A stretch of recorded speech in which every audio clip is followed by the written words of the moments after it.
Hello everyone, divine जॉटिकल्स में आप सभी का स्वागत करती हूँ। मैं हूं निधि। कैसे हैं आप? आई होप आप सभी स्वस्थ होंगे, सुखी होंगे और सुरक्षित होंगे। आज की जो रीडिंग है वो कलेक्टिव जनरल रीडिंग है, टाइमलेस रीडिंग है। टॉपिक आपके पर्सन की करंट रीडिंग्स आपको लेकर के क्या है हम यहाँ देखने वाले हैं। आपको रहना है पॉजिटिव, कर देना है वीडियो को लाइक, चैनल को सब्सक्राइब अगर अब तक नहीं किया है तो। चलो देख लेते हैं आपके पर्सन आपके बारे में क्या सोच रहे हैं, इस समय किस तरह की सोच उनके लाइफ में चल रही है। और आज आपको इस पर्सन का नाम का इनिशियल या डेट ऑफ बर्थ का कोई नंबर यहाँ पर जरूर बताया जाएगा लास्ट में, तो आप लास्ट तक रुकिएगा जरूर और देखते हैं कि ये पर्सन आपके बारे में क्या सोच रहे हैं। तो सबसे पहला कार्ड यहाँ पर आ गया है रीबर्थ का, तो कार्ड सारे निकाल लेते हैं। यहाँ पर है miser. Oh my god, rebirth and miser का combination is so deadly love. Compromise, oh my god, compromise, success, no nothing,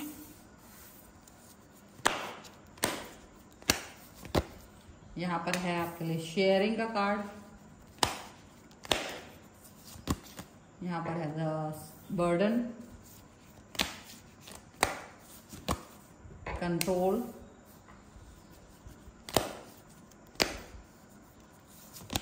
यहां पर है द क्रिएटर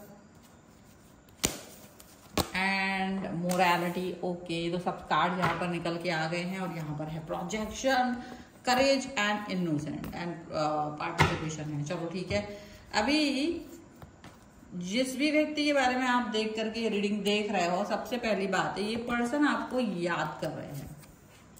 ये पर्सन अभी जस्ट जब ये रीडिंग आप देख रहे हो इसके जस्ट थोड़ी देर पहले आपको याद कर रहे थे। विद इन 7 मिनट्स पहले ही आपके दिमाग आपके बारे में बहुत ज्यादा सोच रहे थे, बहुत ज्यादा। और ये पर्सन आपके बारे में याद कर रहे थे डबल, दुगनी गति से आपके बारे में सोच रहे थे। और कई लोगों के लिए तो अभी 4 मिनट पहले उन्होंने आपके बारे में सोचा।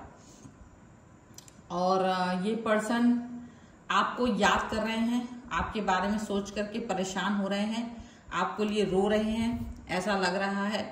और इनको ये भी लग रहा है कि इनके अंदर वो करेज नहीं था कि ये आपको अपनी लाइफ में लेके आ सकते थे उस टाइम पर। तो आज की सिचुएशन के बारे में ये सोच रहे हैं कि आज ये पर्सन ने काफी ज्यादा आपको खो दिया है या आपके साथ में डिस्टेंस में चले गए हैं, आपसे दूरी पर चले गए हैं, आपको याद करके पछतावा हो रहा है। एक्चुअली में इनको ये नहीं है कि सिर्फ रो ही रहे हैं, बल्कि ये पछतावा कर रहे हैं, अपनी बेवकूफी पर गुस्सा भी कर रहे हैं और पछतावा भी हो रहा है, याद भी कर रहे हैं। तो बहुत सारी चीजों का कॉम्बिनेशन यहाँ पर दिखाई दे रहा है। एक तरह से देखा जाए, देखो रीबर्थ का कार्ड है बदलाव, चेंज। इनकी थॉट प्रोसेस में काफी बदलाव आया है। देखो इन्होंने पहले आपको ज्यादा इंपॉर्टेंस नहीं दी थी, इनको लगा था कि आप इनका वेट करोगे, तो इन्होंने आपको कोई जवाब नहीं दिया था। आपकी खामोशी जो थी वो आज जो उस टाइम पर उनको समझ में नहीं आ रही थी, लेकिन आज उनको ये खामोशी उनके बोले गए शब्दों से ज्यादा तेजी से सुनाई दे रही है, ये याद रखिएगा। तो अभी इनको ये लग रहा है कि इन्होंने काफी गलत किया। अब उस समय इन्होंने आपको इसलिए रिप्लाई नहीं किया क्योंकि इनको यही लगता था, अपने ऊपर पूरा कॉन्फिडेंस था कि आपको क्या ही मिलेगा, कहाँ जाओगे, कहीं नहीं जा सकते हो, मेरे ही साथ रहोगे और आप इनका वेट करोगे। लेकिन वेट करने की भी एक लिमिट होती है, हर चीज की एक लिमिट होती है और इन्होंने उस लिमिट को क्रॉस कर दिया था। माइजर का कार्ड है कि ये चाहते तो चीजों को ठीक करके रख सकते थे, लेकिन इन्होंने ये चीज ठीक नहीं की, ये चीज इन्होंने सही नहीं की। माइजर का कार्ड, इन्होंने कोई बात आपसे नहीं की, कोई सिचुएशन इन्होंने आपके सामने नहीं प्रस्तुत की।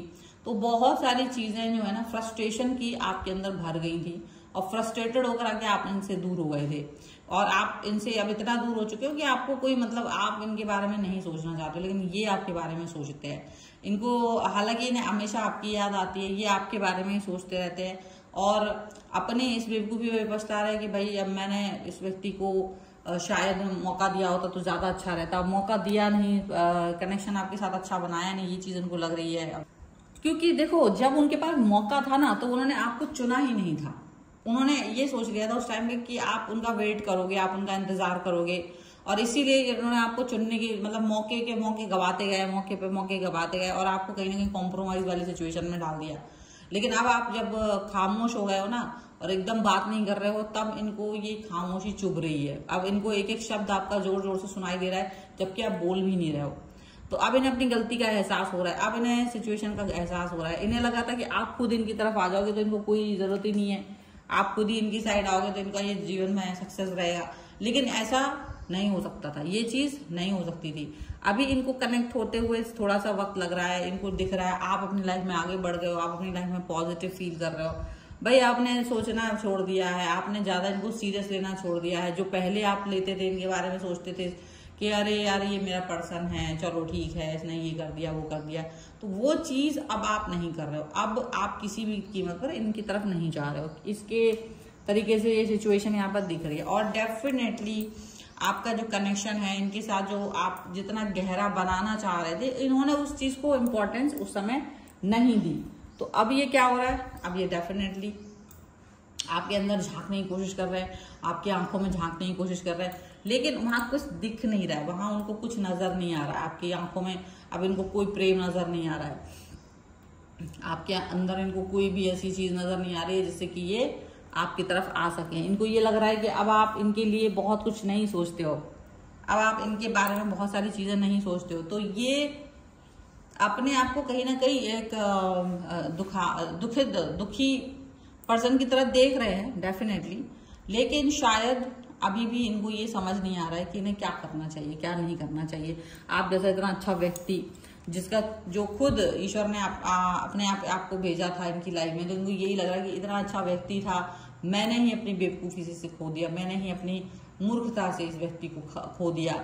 ये चीज इनको लग रही है, ये चीज इनको मन में फील हो रही है। अब ये चाहते हैं कि आप बर्डन के रूप में इनको याद ना करें, क्योंकि इनका मन ये तो कह रहा है कि आपने काफी बर्डन सहा, और ये यही फील कर रहे हैं कि इन्होंने बर्डन भी दिया आपको। डेफिनेटली उन्होंने कई सारी ऐसी बातें कही थी, कई सारी चीजें ऐसी कही थी जिसकी वजह से आप इनके साथ रह नहीं पा रहे थे। इसके बाद वजह से आपने इनको डिस्टेंस भी फील करने लगे थे कि प्यार तो मिल नहीं रहा है, बस बर्डन जरूर ये पर्सन मेरी लाइफ में बन गया है कहीं ना कहीं। तो वो चीज आपको अच्छी नहीं लगी, वो चीज को लेकर के आपने ये फील किया कि भाई अगर ऐसा बर्डन जैसा सिचुएशन यहाँ पर आने वाला है तो इस बर्डन को तो मैं सहन करने वाला नहीं हूँ। तो वो एक सिचुएशन आपके मन में आई, वो चीज की सिचुएशन आपने इस व्यक्ति के अंदर फील की, और आपको ये चीज अंडरस्टैंड हो गई कि नहीं, मुझे नहीं चाहिए, ये रिलेशनशिप इस तरीके से वर्क नहीं करेगा। कोई कंट्रोल नहीं चाह रहे थे आप, लेकिन उन्होंने काफी कंट्रोल करके रखने की कोशिश की थी। जैसे कि आपको मैसेज करना नहीं अलाउ नहीं था, कॉल करना अलाउ नहीं था, परमिशन मिलेगी तब कॉल कर पाएंगे, या ये खुद से कॉल करेंगे, तब तक ये कहेंगे नहीं, तब तक आप इन्हें मैसेज कॉल कुछ नहीं कर सकते थे, मतलब कॉल तो कर ही नहीं सकते थे, और मैसेज का भी जवाब ये खास जल्दी दिया नहीं करते थे। तो एक बड़ा ही कंट्रोल्ड वे में ये पर्सन आपके साथ में चलते थे, और एक बहुत ही कंट्रोल्ड वे में इन्होंने आपके साथ में सिचुएशन की। तो काफी आपको दुख भी लगता था कि पता नहीं क्यों मेरा मन इसी व्यक्ति पर क्यों स्टक है, मेरा मन क्यों इस व्यक्ति के बारे में ही सोच रहा है, मैं क्यों नहीं अलग सोच पा रहा हूँ, मैं क्यों नहीं कुछ अलग सी सिचुएशन देख पा रहा हूँ। तो ये चीज आपको लगती होगी, लेकिन डेफिनेटली ये पर्सन एक अजीब सी सिचुएशन में आपको दिखाई दे रहे थे। क्रिएटर का कार्ड है, तो कहीं ना कहीं आपने ये चीज तो अंदाजा की ही होगी कि ये पर्सन एक न्यू स्टार्ट, न्यू बिगनिंग की तरफ जा ही नहीं पा रहे थे। तो आपने खुद ही अपनी लाइफ में न्यू स्टार्ट, न्यू बिगनिंग कर ली, आप अपने आप को आगे लेके चले जा रहे हो, पॉजिटिव दिख रहा है आपकी लाइफ में, कम से कम कुछ मुद्दों पर तो आप अच्छा कर पा रहे हो। इनकी तरफ जितना भी आपको भेजा गया उतना इन्होंने मोरल वैल्यूज को पथ दिखाया। ये खुद भी ये बात सोच रहे हैं कि ज्यादा ही मोरल वैल्यूज दिखा दी, और शायद ये इतना करना भी नहीं था। हर चीज में दुख दिखाना, हर चीज को खराब कर देना, हर त्योहार को खराब कर देना, हर स्थितियों को खराब कर देना, खुशी का माहौल को गंदा कर देना, ये चीज इन्होंने बहुत अच्छे से निभाई है। तो इनको ये याद आ रहा है कि इन्होंने काफी सारे बुरा बिहेवियर उन्होंने आपके साथ किया था। तो यदि ये पर्सन चाहते तो ये सारी चीजें ठीक कर सकते थे, लेकिन इन्होंने कभी चाहा नहीं, क्योंकि इन्होंने आपको फॉर ग्रांटेड लिया, और फॉर ग्रांटेड लेने की वजह से ही ये पर्सन अब आप इनकी लाइफ में, आप इनकी लाइफ से निकल गए, तो अब ये पर्सन खूब कोशिश करते कि आप इनकी तरफ आओ, बात करो, कनेक्ट हो, लेकिन आपने इनसे कोई भी कनेक्शन बनाने से लगभग इनकार कर दिया है। और यही चीज इनको कहीं ना कहीं बहुत साल रही है, ये चीज यहाँ पर दिख रही है। चलो कुछ और कार्ड्स के भी थ्रू हम यहाँ देख लेते हैं। सो डेफिनेटली यहाँ पर है सेपरेशन का कार्ड, और 2 कार्ड आ गए हैं। हम stay optimistic about your love life, और एक और कार्ड है, मैं वो भी दिखा देती हूँ। That is love yourself first. तो ये 3 कार्ड्स यहाँ पर निकल के आए हैं एंड डेफिनेटली आप सेपरेशन में इनके साथ हो, और अब आप इनके साथ तो कम से कम वापस जाने के बारे में इसलिए नहीं सोच पा रहे हो क्योंकि ये पर्सन जो है ना बहुत ज्यादा दिमाग का दही बना चुके हैं आपके साथ में, और ये पर्सन डेफिनेटली आपको बहुत ज्यादा प्रॉब्लमेटिक सिचुएशन में क्रिएट करके जा चुके हैं। आप हमेशा अपनी लाइफ के लिए जरूर आप पॉजिटिव हो, लेकिन इनके लिए ज्यादा कुछ खास आप नहीं सोच रहे हो क्योंकि आपको भी लग रहा है कि आपको शायद अपने लिए अपने खुद के लिए प्यार दिखाने की जरूरत है। आप अपने आप को प्यार करें तो ज्यादा बेहतर है। ये चीज यहाँ पर नजर आ रही है, ये पॉजिटिविटी यहाँ नजर आ रही है, और ये बहुत ही खूबसूरत सी पॉजिटिविटी है। ये भी देख लीजिए, समझ में आपको आ रहा होगा। ठीक है, so this is the reading. लेकिन हाँ, मैं इनिशियल बताने की बात आपको बताती हूँ। तो ये जो पर्सन है जिनके बारे में आप ये रीडिंग देख रहे थे, उनके नाम में जरूर तो एस है, ए है, एल है, आर है, उनका जो नाम का अक्षर है उसमें का इनिशियल इनसे स्टार्ट हो सकता है, एम से स्टार्ट हो सकता है, और उनके डेट ऑफ बर्थ यहाँ तक है 6 हो सकती है, 4 हो सकती है, 1 हो सकती है, 5 हो सकती है, ओके, तो 4 भी हो सकती है। तो ये नंबर्स उनके डेट ऑफ बर्थ में कहीं ना कहीं हो सकते हैं। ठीक है, अगर आप इस रीडिंग में क्लेम करना चाहते हैं तो आपको कॉर्ड कटिंग करने की जरूरत है अपने आप ही, जहां आपको ये अपने आप से ही सोचना है कि मैं आगे भविष्य को अगर आपको चुनना है तो कहीं ना कहीं अपने पास्ट से अपने आप को दूर करना होगा। तो अगर आप इस रीडिंग को क्लेम करना चाहते हो तो आपको, और इस कॉर्ड कटिंग को करना चाहते हो तो आप लिख दीजिएगा कमेंट बॉक्स में कि आप अपने भविष्य को चुनने के लिए अपने अतीत को छोड़ रहे हैं, अपने पास्ट को छोड़ रहे हैं। ऐसे बात लिख करके इस रीडिंग को आप क्लेम कर सकते हैं। आप पर्सनल रीडिंग के लिए आ सकते हैं, व्हाट्सएप नंबर आपकी स्क्रीन पर है। रीडिंग स्टार्ट है 199 रुपीज ऑनवर्ड्स। मिनी रीडिंग से लेके डिटेल रीडिंग तक करवा सकते हैं। आपको ये वीडियो कैसा लगा मुझे कमेंट बॉक्स में जरूर बताइएगा। आप मुझे इंस्टाग्राम में दूसरे चैनल से फॉलो कर सकते हैं, सभी का लिंक आपको डिस्क्रिप्शन बॉक्स में मिल जाएगा। मिलते हैं एक नई रीडिंग के साथ जल्दी, तब तक देखते रहिए Divine Tyre 777। Thank you for watching, bye.